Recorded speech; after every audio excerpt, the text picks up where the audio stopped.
Hello दोस्तों, आज हम इस वीडियो आपके साथ शेयर करने वाले बिना चाशनी के मेथी के लड्डू की रेसिपी। और ये दिखने में कितने अमेजिंग लगते हैं ना ये।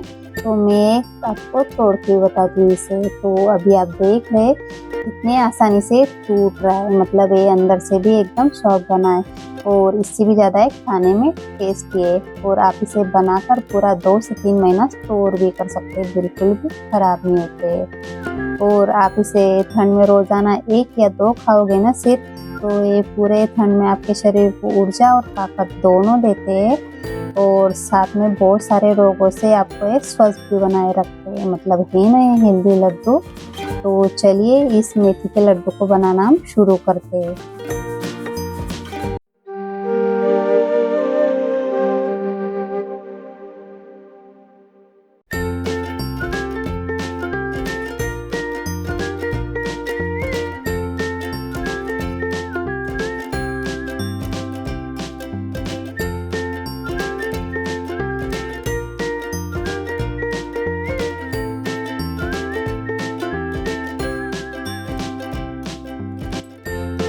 तो मेथी के लड्डू बनाने के लिए यहाँ पे मैंने 50 ग्राम मेथी ली है और अब हम इसको हल्का सा भून लेते हैं ताकि इसमें थोड़ा बहुत भी जो मॉइस्चर होगा वो सारा हट जाएगा। तो उसके लिए अब हम कढ़ाई लेंगे और उसमें डालेंगे अभी हम मेथी और अभी हम इसे कम आंच पर 1-2 मिनट भून लेते हैं। आप चाहे तो मेथी को धूप में भी थोड़ी देर के लिए सुखा सकते हैं। अब 2 मिनट हो चुकी, इसमें से हल्की हल्की खुशबू भी आनी चालू हो गई है और हमारी मेथी भी हल्की से अभी भून चुकी है। तो अब हम इसको पीसना है, इसलिए हम इसे मिक्सी के जार में निकाल लेते हैं।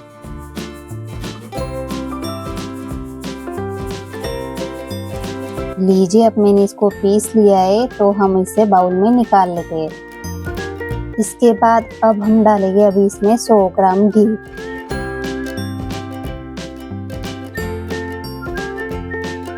अब हम इसे मिक्स कर लेते हैं।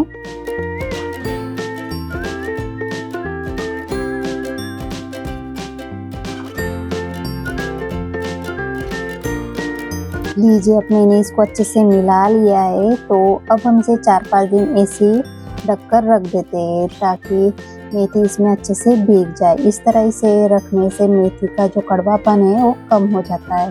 तो अब हम इसे साइड में रख देंगे।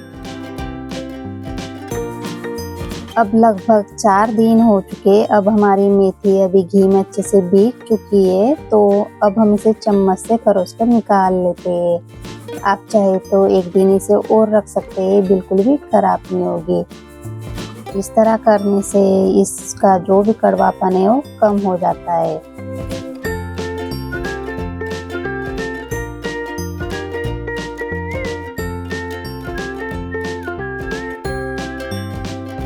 लीजिए, अब मैंने इसको निकाल लिया है। तो अब हम इसे थोड़ा साइड में रखते हैं और अगली प्रोसेस की ओर जाते हैं। तो लड्डू बनाने के लिए हमें और भी चीज़ों की ज़रूरत होगी, जैसे कि लिया है मैंने 250 ग्राम सूखा नारियल का बुरादा, 250 ग्राम गेहूँ का आटा, 250 ग्राम ज्वार की पाउडर, 75 ग्राम मैंने काजू लिए, उसके बाद लिया है 75 ग्राम बादाम और 25 ग्राम पिस्ते। इसके बाद लिया है मैंने 750 ग्राम गुड़। आप चाहे तो गुड़ की मात्रा कम या ज़्यादा भी कर सकते हैं। 1 चम्मच मैंने सौंठ पाउडर लिए है और आधा चम्मच इलायची पाउडर और 2 चम्मच खसखस। इसके बाद में लिया है मैंने 100 ग्राम गोंद। तो अब हम सारी चीज़ों को अच्छे से भून लेते हैं। उसके लिए अब मैंने कढ़ाई को गैस के ऊपर चढ़ा दिया है और अब हम कुछ चीज़ों को सूखा ही भूनेंगे और कुछ चीज़ों को घी डाल के भून लेते हैं।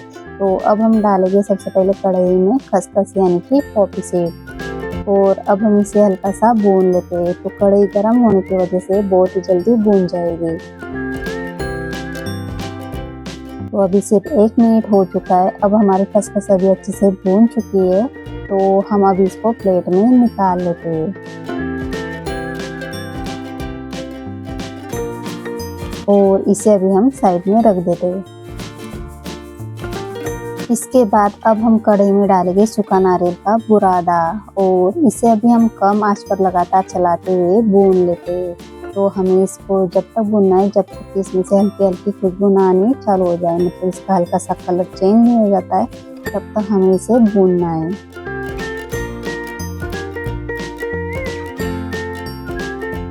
इसे लगातार चलाते हुए लगभग 4 से 5 मिनट हो चुके। अब इसमें से हल्की हल्की खुशबू भी आना चालू हो गई है और साथ में अभी इसका हल्का सा कलर भी चेंज हो चुका है। तो बस हमें इसको इतना ही भूनना है। अब हम इसे बाउल में निकाल लेते हैं।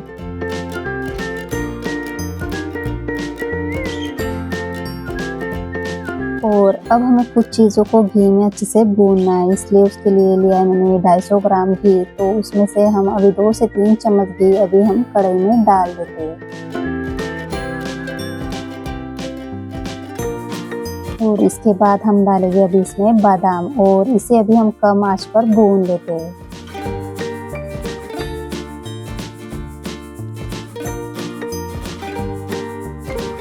लीजिए, इसे लगातार चलाते हुए लगभग 2 मिनट ही हो चुके हैं। अब हमारे बादाम अभी अच्छे से भून चुके हैं, तो हम अभी इसको प्लेट में निकाल लेते हैं। उसके बाद अब हम कढ़ाई में डालेंगे काजू और साथ में डालेंगे अभी हम पिस्ते और इसे भी अभी हम कम आंच पर लगातार चलाते हुए भून लेते हैं। लीजिए, इसे लगातार चलाते हुए सिर्फ 2 ही मिनट हो चुके। अब हमारे काजू और पिस्ते अभी अच्छे से भून चुके हैं, तो अब हम इसे वही प्लेट में निकाल लेते हैं।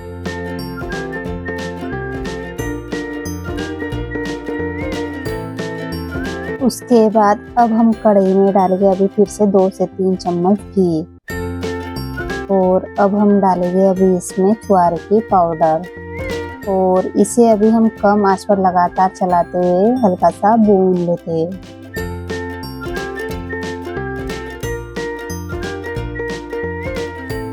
अब इसे भी भूनते हुए सिर्फ 1 से 2 मिनट हो चुके। अब हमारी छुआरे की पाउडर भी अभी हल्की सी भून चुकी है, तो अब हम इसे एक बड़े से परात में निकाल लेते हैं।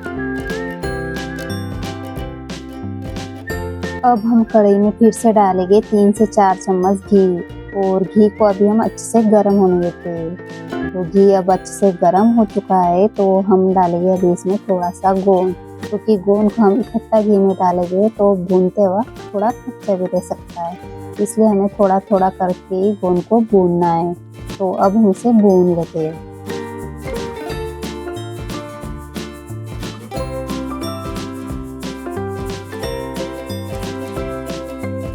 अब आप देख रहे हैं सिर्फ 2 मिनट ही हो चुके। अब हमारा गोंद अभी अच्छे से फूल चुका है, मतलब ये अभी अच्छे से भून चुका है। तो हम अभी इसको प्लेट में निकाल लेते हैं।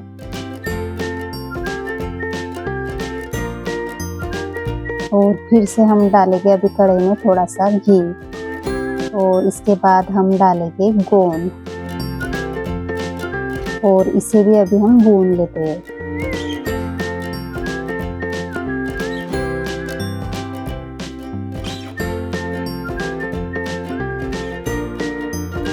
लीजिए, अब 2 मिनट में ही गोंद अभी अच्छे से फूल चुका है, तो अब हम वही प्लेट में इसे भी निकाल लेते हैं और इसी तरह हम सारे गोंद को भून लेते हैं।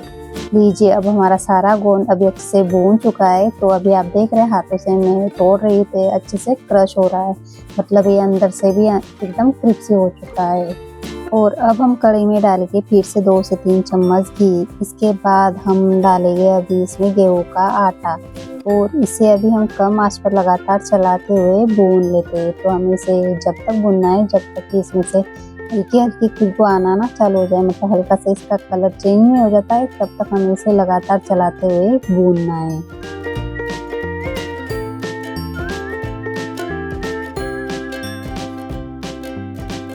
तो इसे लगातार चलाते हुए सिर्फ 2 ही मिनट हो चुके।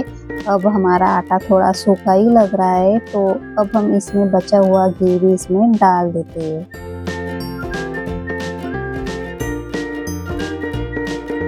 और इसके बाद हम डालेंगे अभी इसमें मेथी, ताकि दोनों चीजें इसमें अच्छे से भून जाए साथ साथ।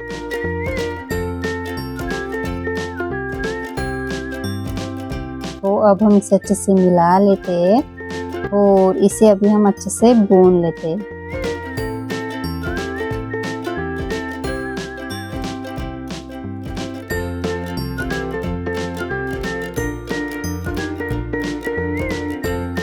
लीजिए इसे लगातार भूनते हुए लगभग 7 से 8 मिनट हो चुके। अब इसमें से हल्की हल्की खुशबू भी आना चालू हो गई और साथ में इसका कलर भी चेंज हो चुका है, मतलब अभी ये अच्छे से भून चुका है। तो अब हम इसे वही परात में इसे भी निकाल लेते हैं।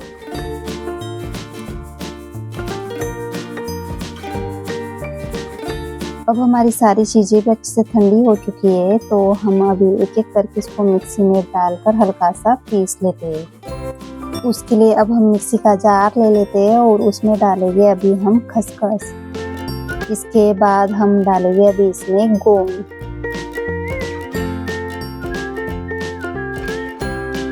और अब हम इसे हल्का सा पीस लेते हैं, तो हमें इसको थोड़ा मोटा ही पीसना है। लीजिए अब मैंने इसको थोड़ा मोटा ही पीस लिया है, तो अब हम वही परात में इसे भी निकाल लेते हैं।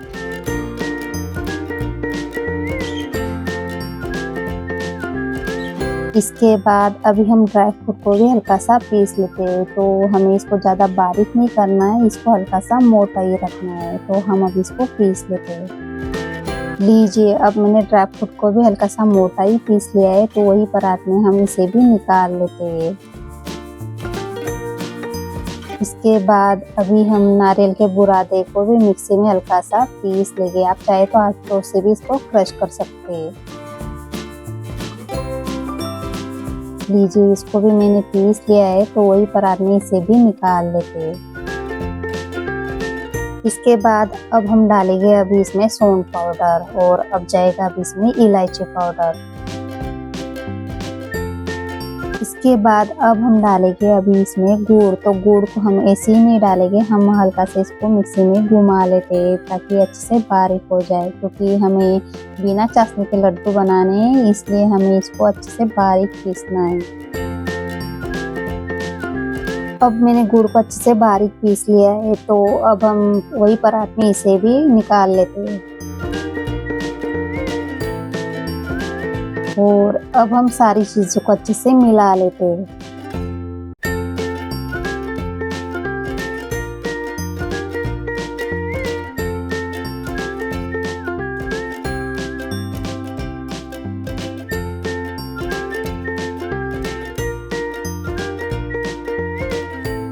मैंने अब इसको मिला लिया है, पर ये पूरी तरह से इसमें गुड़ अच्छे से मिक्स नहीं हो पाया है। तो अब हम मिक्सी का जार ले लेते हैं और इसमें हम लड्डू का मिक्सचर थोड़ा थोड़ा करके डालते जाएंगे और इसको अभी हम पल्स मोड पे हल्का सा घुमा लेते हैं ताकि सारी चीज़ अच्छे से मिक्स हो जाए। मैंने अभी सारे मिक्सचर को मिक्सी में हल्का सा घुमा लिया है, तो अब हमारा लड्डू का मिक्सचर तैयार हो चुका है। तो हम अभी इसमें से थोड़ा सा पोर्शन ले लेते हैं और हाथों से इसको अच्छे से प्रेस करते हुए हम इसे लड्डू का शेप दे देंगे।